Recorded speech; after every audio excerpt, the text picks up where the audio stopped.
வீரகேசரி நேயர்கள் அனைவருக்கும் வணக்கம். மற்றும் ஒரு நேர்காணலில் உங்களை சந்திக்கின்றோம். இன்று ஒரு வித்தியாசமான தலைப்பு. பொருளாதார பிரச்சனை, அரசியல் விவகாரங்கள் ஒரு பக்கம் சென்று கொண்டிருக்கும் போது உலக பொருளாதாரம், ஈரான் அமெரிக்கா போர் நிறுத்தம், இப்படி பல விடயங்கள் நடந்து கொண்டிருக்கின்றது. இதில் நாங்கள் ஒரு வித்தியாசமான ஒரு தனித்துவமான ஒரு தலைப்பில் என்று பேசலாம் என்று எதிர்பார்க்கிறோம்.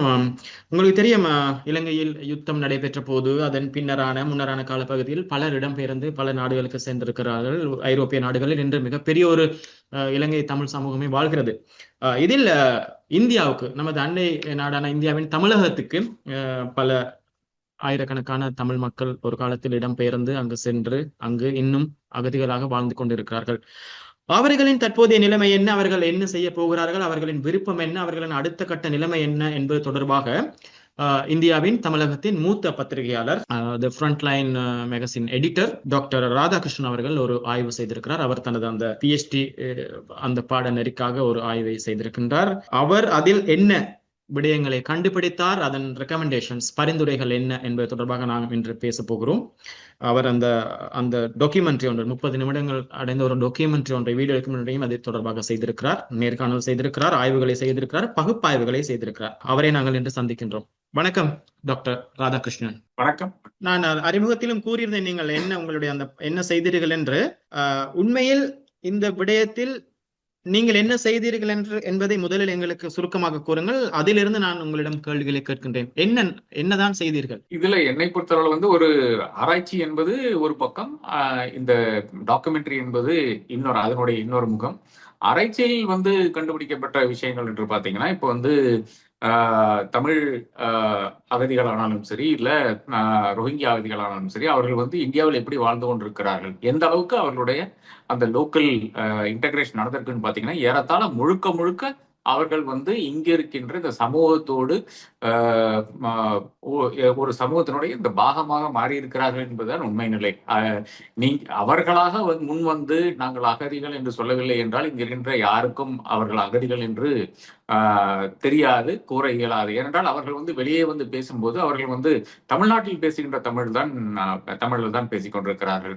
அப்போ அப்படி இருக்கின்ற ஒரு சூழ்நிலையில அவர்கள் தன்னுடைய அந்த கலாச்சாரத்தையும், இல்லை என்றால் அவர்களுடைய அந்த ஜாஃப்னா தமிழோ, இல்லை என்றால் மன்னார் தமிழோ, இல்லை என்றால் திருவோணமலை தமிழோ எங்க அவர்கள் பேசுறான்னு பாத்தீங்கன்னா, அவர்களுடைய இல்லத்தில் மட்டும்தான் கதைக்கிறார்கள் என்று எடுத்துக்கொள்ளலாம். வேற எங்கேயுமே விலை வரும்போது அவர்கள் பேசுவார்கள், வீட்டுக்குள்ளால் இருக்கும்போது கதைப்பார்கள். இந்த வித்தியாசம் கண்டுபிடிக்கப்பட்டது. அதே மாதிரி இந்த சமூகத்தோடு இங்கே பிறந்த மக்கள் என்று பார்க்கும்போது ஏறத்தாழ 45% வருகின்ற இப்போ இருக்கின்ற இலங்கை அகதிகள் இங்கேதான் பிறந்துள்ளார்கள். அவர்களை பொறுத்தவரை அவர்களுக்கு இலங்கை தெரியாத ஒரு நாடா இருக்கிறது. அப்படி இருக்கின்ற ஒரு சூழ்நிலையில் அதை தாண்டி அப்கோர்ஸ் 98% வருகின்ற இந்த இலங்கையில் வந்த ரெஃப்யூஜிஸ் அவர்கள் யாருக்குமே ஒரு லீகல் கேஸ் கிடையாது. அதாவது அவர்கள் ஒரு ஒரு தவறான விடயத்திலோ, இல்லை என்றால் வேற ஏதாச்சும் ஒரு கிரைம்லயோ ஈடுபடவில்லை தமிழ்நாட்டில். அப்போ அப்படி இருக்கின்ற ஒரு சமூகத்தை ஏன் அடைத்து வைத்திருக்க வேண்டும்? இல்லை என்றால் அதுல பெரும்பாலான வருகின்ற ஏறத்தாழ 58,000 பேர் இன்றும் எதற்கு கேம்பில் இருக்க வேண்டும், அந்த கேம்புக்கு எதுக்கு கண்காணிக்க வேண்டும்? இந்த மாதிரி விஷயங்கள் எல்லாம் இதுல என்னுடைய ஆய்வுல அதன் பிறகுதான் நான் டாக்குமெண்ட்ரி எடுத்தேன். டாக்குமெண்ட்ரியில மிக தெளிவாக ஒரே ஒரு விஷயம் தான் நான் கேட்கிறேன். உங்களுக்கு என்ன தேவைப்படுகிறது? நீங்கள் எப்படி இருக்கிறீர்கள்? உங்களுக்கு என்ன தேவைப்படுகிறது? அதற்கு முக்காவாசி வருகின்ற நபர்கள் கூறுகின்ற விஷயம் என்னன்னு பாத்தீங்கன்னா, மிக தெளிவாக அவர்கள் அனைவருக்கும் இந்திய குடியுரிமைக்கு தர வேண்டும் என்றுதான் கூறுகிறார்கள். ஏனென்றால் இங்கே இருந்துட்டோம், 30 வருஷமாக இருந்துட்டோம், 35 வருஷமா இருந்துட்டோம், இல்லை என்றால் இங்கதான் பிறந்தோம், 20 வருஷமாகுது, 25 வருஷமாகுது, எங்களுக்கு ஏன் உங்களை போல வேலை செய்யவோ, இல்லை என்றால் பாக்கி இருக்கின்ற விஷயங்களுக்கோ எங்களுக்கு ஏன் ஒரு நடவடிக்கை கிடையாதுன்னு. இது நான் என்ன பண்ணான்னு பாத்தீங்கன்னா, ஒரு 6 நபர்களை எடுத்துக்கொள்கிறேன். அதாவது ஒண்ணு ஒரு 14 வயசு ஒரு சிறுவன், அப்புறம் ஒரு 23 வயசுல இருக்கின்ற ஒரு பெண், அப்புறம் ஒரு 34 வயசுல இருக்கின்ற ஒரு இளைஞர், அப்புறம் ஒரு 44 வயசான ஒரு ஹோம் மேக்கர், 55 வயசான ஒரு ஹெட் ஆஃப் ஹவுஸ் ஹோல்டு, அதே மாதிரி ஒரு 65 வயசான ஒரு ரிட்டையர்ட் பர்சன். இவர்கள் அனைவருமே கூறுகின்ற ஒரே ஒரு விஷயம் தான் இருக்கிறது, நாங்கள் இங்கேயே இருந்துட்டோம் இவ்வளவு காலமாக, எங்களை மான மரியாதையாக வாழ விடுங்கள் என்ற அந்த ஒரு கோரிக்கை தான் அவர்கள் அனைவரும் வைக்கிறார்கள். சரி சார், இப்ப உங்களுடைய இந்த விடயத்திலிருந்து நான் கேள்விகளை கேட்கிறேன். இப்போது இந்த 2026 ஜூன் மாதம் 22ஆம் தேதி இந்த மக்களின் எவ்வளவு பேர் இருக்கிறார்கள், அவர்களுடைய ஸ்டேட்டஸ் என்ன, அவர்கள் எந்த தன்மை என்ன இன்று? இப்போதைக்கு ஆஸ் ஆஃப் நவ் 89,830 பேர், 89,830 நபர்கள் இப்போது இருக்கிறார்கள். இது வந்து ஏறத்தாழ 19,500 ஃபேமிலிஸ், 19,500 ஃபேமிலிஸ் மொத்தமாக இருக்கிறார்கள். 9,830 people இருக்கிறாங்க. இதுல இருக்கின்ற ஒரு முக்கியமான விடயம் என்னன்னு பாத்தீங்கன்னா, ஏறத்தாழ 30,000 பேர், குறிப்பாக சொல்ல போனால் 29,500 பேர் வந்து இந்திய வம்சாவளிகள். அதாவது இந்தியாவிலிருந்து அவர்களுடைய பூர்வீகர் வந்து இலங்கைக்கு சென்று இலங்கையில வந்து வேலையாற்றி, இந்த பிளான்டேஷன் லேபர் என்று கூறுவாங்களே மலையக தமிழர்கள், அங்கே இருந்து கொண்டு அதன் பிறகு வந்து வன்னி இல்லை என்றால் வேற பாகத்துக்கு அவர்கள் வந்து குடியேறின பிறகு அங்கே இருந்து போர் காரணமாக அவர்கள் வந்து இந்தியாவுக்கு ஓடி வந்தார்கள். அப்போ அப்படி இருக்கின்ற நபர்களுக்கு வந்து தெளிவாக ஒரு பாத் டு சிட்டிசன்ஷிப் அப்படி இருக்கிறவர்களுக்கு வந்து தாராளமாக இங்கே குடியுரிமை கோரக்கூடிய அந்த வழி இருக்கிறது. இது 30,000 பேரை பொறுத்த விஷயம். பாக்கி இருக்கின்ற நபர்கள் வந்து இருக்கின்ற நபர்களில் வந்து ஏறத்தாழ ஒரு 10,000-12,000 நபர்கள் வந்து இந்தியாவிலேயே பிறந்தவர்கள்.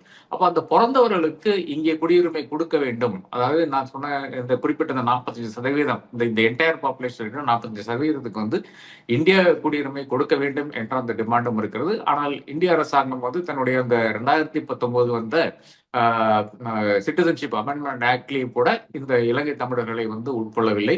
இதுல இருக்கிற அடுத்த ஒரு விஷயம் என்னன்னு பாத்தீங்கன்னா, ஏறத்தாழ 75% வருகின்ற நபர்கள் வந்து இந்துக்கள். நம்மளுடைய பாரதத்தில் இருக்கின்ற இப்ப இருக்கின்ற அரசாங்கம் வந்து இந்துக்களுக்காக நிலை கொள்கின்ற ஒரு அரசாங்கம் பொதுவாக காணப்படுகிறது. அப்படி இருக்கின்ற அரசாங்கம் கூட ஒரு 75% வருகின்ற ஒரு ஹிந்து பாப்புலேஷனை வந்து இப்போதைக்கு புறக்கணித்துக் கொண்டிருக்கிறது என்றுதான் யாரும் அவர்களுக்கு எடுத்து சொல்லாத ஒரு விஷயமாக என்னை பொறுத்தவரை இருக்கிறது. அதை நான் இப்போ எடுத்து சொல்ல முன் வந்திருக்கிறேன். அவர்கள் இப்போது அகதிகள் என்ற அந்தஸ்தில் தான் அங்கு வாழ்கிறார்களா ஐநா சாசனத்தின்படி? இது ரொம்ப நீங்க மிக மிக இம்பார்ட்டன்டான ஒரு கேள்வியை கேட்டிருக்கிறீர்கள். அவர்களுடைய இப்ப நம்மளுடைய யூனியன் ஹோம் மினிஸ்ட்ரி இருக்குது, உள்துறை இருக்கு இல்லையா, அந்த உள்துறையினுடைய அந்த ரெக்கார்ட் எடுத்து பார்த்தீங்கன்னா அதுல வந்து ரெஃப்யூஜிஸ் என்ற வார்த்தை வந்து குறிப்பிடப்படுகிறது. ஆனால் இந்த ரெஃப்யூஜிஸ் என்ற அந்த வார்த்தைக்கு, அகதிகள் என்ற அந்த வார்த்தைக்கு வந்து ஒரு டெபினிஷன் வந்து எங்கேயுமே இந்திய அரசாங்கத்திலையும் கிடையாது, இந்தியாவினுடைய ஒரு டாக்குமெண்ட்லயும் கிடையாது. ஐநா சபையை பொறுத்தவரை மிக தெளிவா இருக்கிறது, ஒரு ரெஃப்யூஜி என்றால் என்ன என்று தெளிவா இருக்கிறது. ஆனால் இந்தியாவை பொறுத்தவரை இந்தியா வந்து அந்த ஐநா சபையினுடைய அந்த ரெஃப்யூஜி புரோட்டோகாலுக்கோ இல்லையா ரெஃப்யூஜி கன்வென்ஷனுக்கோ வந்து கையெழுத்திடாத காரணத்தால், அப்கோர்ஸ் இலங்கையும் கையெழுத்திடவில்லை, சவுத் ஏசியாவில் இருக்கின்ற அனைவரும் ஒரு நாடும் கையெழுத்திடவில்லை. அப்படி இருக்கின்ற ஒரு நிலைமையில் வந்து இப்ப ரெஃப்யூஜி என்றது வந்து வெறும் ஒரு வாக்காகத்தான் இருக்கிறதே தவிர வேற ஒரு அர்த்தம் அதுக்கு கிடையாது. ஆனால் இன்னைக்கும் இந்தியாவில் வந்து இன்னைக்கு இப்போது 2025 செப்டம்பர்ல நம்மளுடைய இந்திய அரசாங்கம் வெளியிட்ட ஒரு அரசாணை பிரகாரம் அவர்கள் வந்து இல்லீகல் மைக்ரன்ஸ் கிடையாது, அவ்வளவுதான். அவர்கள் வந்து குடியேறுவது வந்து விசா இல்லாமல் வந்தால் கூட இன்றைக்கு செப்டம்பர் 22, 2025க்கு பிறகு they are not illegal migrants. இவ்வளவுதான். அத ரெஃப்யூஜி என்பது இன்னும் வந்து டிஃபைன் பண்ணவில்லை என்றுதான் முக்கியமான விஷயம். அப்படியானால் இப்ப இந்த இருக்கிறது 83,000 பேர், 89,000 ரைட். இவர்கள் இப்போது உங்களை பொறுத்தவரையில் உங்களுடைய இந்த ரிசர்ச்சின் பிரகாரம் இவர்கள் ஒரு இந்தியர்கள் போன்றுதான் வாழ்கிறார்கள், அதில் எந்த மாற்றமும் இல்லை, தங்களை ஒரு இந்தியர்களாக இவர்கள் உணர்கிறார்கள், அப்படித்தானே? ஆமா, நிச்சயமாக ஏறத்தாழ அனைவருமே அப்படித்தான் இருக்கிறார்கள். ஆனா ஒரு சிறிய பாப்புலேஷன் வந்து திரும்பி வர வேண்டும் என்று நினைக்கிறது. அது ஏன்னு பாத்தீங்கன்னா, தங்களுக்கு அங்க மண் இருக்கிறது, தங்களுக்கு அங்க சொந்தங்கள் இருக்கிறார்கள், குடும்பங்கள் இருக்கிறது, அங்கே போய் நான் வந்து என்னுடைய இறுதி மூச்சு அங்கேதான் விட வேண்டும் என்று சில முதிர்ந்தவர்கள் வந்து என்கிட்ட கூறியிருக்கிறார்கள்.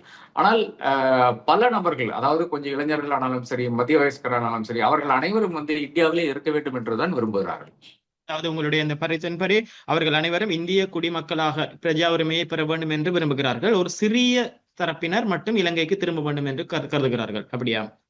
நிச்சயமாக. இந்த திரும்புவவர்களுக்கு பல விதமான மோட்டிவேஷன் இருக்கு. அது என்னன்னு பாத்தீங்கன்னா, ஒண்ணு அப்கோர்ஸ் அங்கே போயிட்டு என்னுடைய இறுதி மூச்சு என்னுடைய மண்ணில் தான் இருக்க வேண்டும் என்ற அந்த ஒரு ஆசை நிச்சயமா இருக்கிறது. ரெண்டாவது வந்து தன்னுடைய பிள்ளைகளுக்கு இந்தியாவில் இருந்தால் பெரிதாக படிக்கிறக்கோ இல்லை என்றால் வேற வேலை வாய்ப்புக்கோ வந்து வழி இல்லை என்ற ஒரு நிலையில் வந்து திரும்பி வந்து ஒரு பாஸ்போர்ட் எடுத்துக்கொண்டு வேற நல்ல ஒரு நாட்டில் போய் படிக்கலாமே என்ற அந்த விஷயம் இருக்கிறது. என்றால் இந்தியாவை பொறுத்தவரை உங்களுக்கு நன்றாக தெரியும், இங்கே வந்து எம்பிபிஎஸ் அதாவது டாக்டருக்கு வந்து படிக்க இயலாது. என்ஜினியரிங் படிக்கலாம், பேராமெடிக்கல் கோர்ஸ் படிக்கலாம். ஆனால் டாக்டருக்கு வந்து இங்கே நீட் என்ற அந்த தேர்வு இருக்கிறதுனால அதில் வந்து இலங்கை அகதிகளுக்கு வந்து அதில் வந்து ரிசர்வேஷன் கிடையாது. ஒரு காலத்துல இருந்தது, எம்ஜிஆர் இருந்த காலத்துல இருந்து, அதன் பிறகு வந்து ஜெயலலிதா அம்மையார் வந்து அதை வந்து எடுத்து விட்டார்கள். அதன் பிறகு கிடையாது. இல்லை என்றால் ஒரு ஹையர் எஜுகேஷன் ஒரு ஆப்பர்ச்சுனிட்டி வந்து விட்டார். இப்ப வெளிநாட்டுல எங்காச்சு ஒரு யூனிவர்சிட்டி வந்து இவர்களை அரவணைத்துக் கொண்டு இவர்களுக்கு ஒரு இடம் கொடுத்து விட்டால் திடீரென்று பாஸ்போர்ட் எடுக்கிறது ரொம்ப கடினமாக இருக்கும். இந்தியாவில் இருக்கும்போது நிச்சயமாக இயலாது. நீங்க இலங்கையில் சென்று அங்கேதான் பாஸ்போர்ட் அப்ளை பண்ண வேண்டும். அதற்கும் ஒரு கூலிங் ஆஃப் பீரியட் மாதிரி ஒரு கால அளவு அங்க இலங்கையில் நிர்ணயித்ததாக சொல்கிறார்கள். அதுவும் ஒரு பிரச்சனையாகத்தான் இருக்கிறது. அப்படி இருந்தாலும் கூட அந்த மாதிரி இருக்கின்ற நபர்கள் வந்து அங்கே வரத்தான் முயல்கிறார்கள். ஏனென்றால் இலங்கைக்கு சென்றால் இன்னும் கொஞ்சம் அவர்களுக்கு அங்கே இருந்து வேற இடத்துக்கு படிக்கிறக்கோ இல்லை என்றால் வேலை வாய்ப்புக்கோ எளிதாக இருக்கும் என்று நினைக்கிறார்கள். இந்த ஒரு குரூப் மட்டும் தான் நாங்க வர வேண்டும் என்று நினைக்கிறது. அப்படி என்றால் இந்த 89,000 பேரும் டெக்னிக்கலாக, அதாவது சட்ட ரீதியாக இலங்கை பிரஜைகளா? நிச்சயமாக இதுவரை அனைவரும் இலங்கை பிரஜைகள் தான். இப்போ எளிதாக இப்போ இலங்கை அரசு செய்யக்கூடிய ஒரு விஷயம் பாத்தீங்கன்னா, அனைவருக்கும் பாஸ்போர்ட் அனுமதித்து விட்டார். யாருக்கெல்லாம் வேண்டுமோ அவர்களுக்கெல்லாம் நாம் பாஸ்போர்ட் கொடுக்கிறோம் என்று அனுமதி ஒரு காலத்தில் இருந்தது, அந்த நடவடிக்கை இருந்தது. கிருஷ்ணமூர்த்தி என்ற ஒரு இங்க இருக்கின்ற ஒரு டெப்டி ஹை கமிஷனர் இருந்த அந்த சமயத்துல வந்து மிக தெளிவாக சில இடங்கள்ல போய் பர்த் சர்டிபிகேட் கொடுத்துட்டு இருந்தார்கள். அதன் பிறகு வந்து பாஸ்போர்ட் வேலைகள் செய்து கொண்டிருந்தார்கள். ஆனா என்னன்னு பாத்தீங்கன்னா, தமிழகத்தில் இருக்கின்ற இந்த எக்ஸ்ட்ரீம் தமிழ் நேஷனலிஸ்ட் இருக்காரு இல்லையா, தமிழ் தேசியவாதிகள் வந்து சில இடங்கள்ல வந்து அந்த முகாம்களை வந்து அங்கே அத்துமீறி சென்று இந்த ப்ராசஸை வந்து முடக்கி விட்டார்கள். அதன் பிறகு தமிழ் அகதிகளுக்கு தான் அதனுடைய பாதிப்பு இருந்ததை தவிர இலங்கை தூதுவருக்கு ஒன்றும் பெரிய பாதிப்பு ஒன்றும் கிடையாது. அவர்கள் வந்து அந்த ப்ராசஸ் அப்படியே முடக்கி விட்டார்கள். அதன் பிறகு ஒன்றும் செய்யவில்லை என்றதான் முக்கியமான விஷயம். இவர்களுக்கு என்ன கட்டுப்பாடுகள் இருக்கின்றது சார்? இவர்கள் ஏன் ஒரு இந்திய குடிமகன் போல் அங்கு செயற்பட முடியாதா? நிச்சயமாக இயலாது. ஏனென்றால் முதல் கட்டமாகவே இப்போ வந்து நீங்க ஒரு முகாம்குள்ளால இருந்தால் முகாம்ல வந்து ஒரு கியூ பிரான்ச்சினுடைய ஒரு அதிகாரி இருப்பார். அவர் ஒரு போலீஸ்காரர். அந்த போலீஸ்காரன் கிட்ட நீங்க சொல்லிவிட்டு தான் நீங்க வெளியே போக வேண்டும் என்றால் நீங்க வந்து பர்மிஷன் எடுத்துக்கொண்டு தான் போக வேண்டும். இது ஒரு முதல் பிரச்சனையா இருக்கிறது. அப்போ அது எத்தனை காலம்தான் ஒரு பிரஜைக்கு 30 வருடமாக இங்க இருக்கும்போது இந்த 30 வருடத்துக்கும் ஒவ்வொரு நாளும் நீங்க வெளியே போக வேண்டும் என்றால் இவர்களுக்கு தெரிவித்துத்தான் போக வேண்டும் என்றால் அது எவ்வளவு பெரிய ஒரு அவலம். இது ஒண்ணு. ரெண்டாவது, நீங்க வெளியே இருந்தால் வெளியேயும் இருக்கலாம். வெளியே இருந்தால் அதாவது நீங்க தனியாக உங்களுடைய ஒரு வாடகைக்கு ஒரு வீடு எடுத்து இருப்பீர்களானால் அங்க இருக்கின்ற பிரச்சனை என்னன்னு பாத்தீங்கன்னா, போலீஸ்காரர்கள் வந்து அடிக்கடி வந்து சோதனையிடுவார்கள். நீங்க சொல்ற இடத்துல தான் இருக்கிறீங்களா, அந்த அட்ரஸ்ல தான் இருக்கிறீங்களா என்ற அந்த விஷயம் வந்து அவர்கள் வந்து அடிக்கடி வந்து கண்காணிப்பார்கள். இது அடுத்த பிரச்சனையா இருக்கிறது. அப்ப யாருதான் நான் ஒரு ஹவுஸ் ஓனரா இருந்தால் போலீஸ் வந்து அடிக்கடி என் வீட்டுக்கு வந்தா எனக்கு அது ஒரு பயமாகத்தான் இருக்கும். நிச்சயமாக நான் வந்து வீடு கொடுக்க மாட்டேன். அதே மாதிரி உங்களுடைய இந்த புதுப்பிக்கல் என்ற விஷயத்துக்கு வந்து நீங்க மறுபடியும் போய் இப்போ ஒரு போலீஸ் ஸ்டேஷன்ல தான் நிக்க வேண்டிய ஒரு அவலம் இருக்கிறது. அதை வந்து எத்தனை காலம் வேணாலும் அவர்கள் வந்து தாமதம் செய்யலாம்.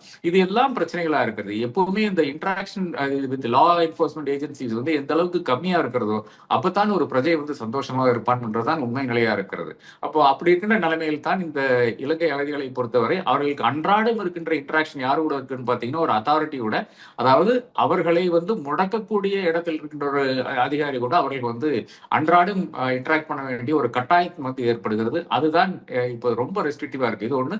ரெண்டாவது வந்து உங்களுக்கு வந்து தொழில்ல இப்போ வந்து பிரைவேட் நிறுவனங்கள் வந்து ரொம்ப தயங்குகிறது. இது ஏன் தயங்குறதுன்னு பாத்தீங்கன்னா, திடீரென்று பாஸ்போர்ட் கேட்பார்கள். உங்களை வந்து வெளிநாட்டுக்கு அனுப்புறோம் என்று சொல்வார்கள். இல்லை என்று சும்மாவே பாஸ்போர்ட் கேட்பார்கள். அப்படி கேட்கும் போது உங்களால் அந்த பாஸ்போர்ட் ஆவணம் ப்ரொடியூஸ் பண்ண முடியவில்லை என்றால் நிச்சயமாக அவர்கள் வந்து உங்களுக்கு என்ன பேக்ரவுண்ட் கேட்பாங்க. ரெஃப்யூஜின்னு தெரிஞ்ச உடனே நமக்கு எதுக்கு வம்பு, அதனால அப்படின்னு சொல்லிவிட்டு இவர்களை வந்து ஒதுக்கி நிறுத்துறார்கள். அதே மாதிரி பெர்மனன்ட் எம்ப்ளாய்மெண்ட் வந்து பல இடங்களிலும் முடியாது. ஏனென்றால் அகதியா இருக்கிறதுனால அந்த எம்ப்ளாய்மெண்ட் கூடாது என்றும் இருக்கிறது. இவர்களுக்கு இந்திய குடியுரிமையை பெற்றுக்கொள்வதில் இருக்கின்ற பிரச்சனைகள் என்ன சார்?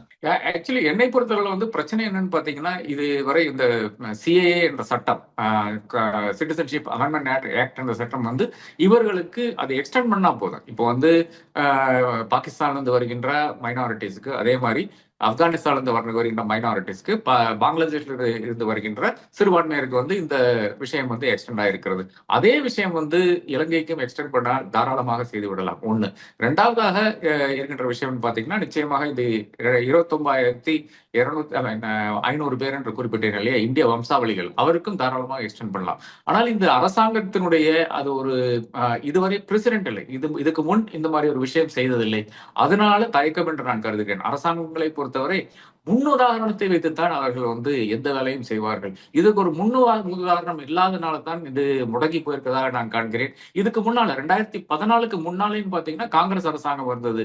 காங்கிரஸ் அரசாங்கத்தை பொறுத்தவரை இவர்கள் எல்லாம் வந்து ஏதோ ஒரு ஒரு குற்றவாளிகள் மாதிரித்தான் இவர்களை நடத்தி கொண்டிருந்தார்கள். ஏனென்றால் ராஜீவ் கொலைக்கு பின்னால், ராஜீவ் காந்தியின் முன்னாள் பிரதமர் ராஜீவ் காந்தியினுடைய கொலைக்கு பின்னால அனைவரும் குற்றவாளிகளாகத்தான் காணப்பட்டார்கள். ஆனால் இப்போ அந்த நிலைமை கிடையாது. பாஜக அரசாங்கம் தாராளமாக செய்யலாம். அவர்களுக்கு அழுத்தம் தேவைப்படுகிறது. ஆனா இவர்களுக்கு அந்த மாதிரி அழுத்தத்தை கொடுக்கக்கூடிய இடத்தில் வந்து ஒரு விஐபியோ இல்லை என்றால் ஒரு ஸ்டாரோ இல்லை என்றதுதான் இதுவரை இருக்கின்ற ஒரு பிரச்சனையா இருக்கிறது. அதை களையத்தான் என்னை போன்ற நபர்கள் வந்து பாடுபட்டு கொண்டிருக்கிறோம்.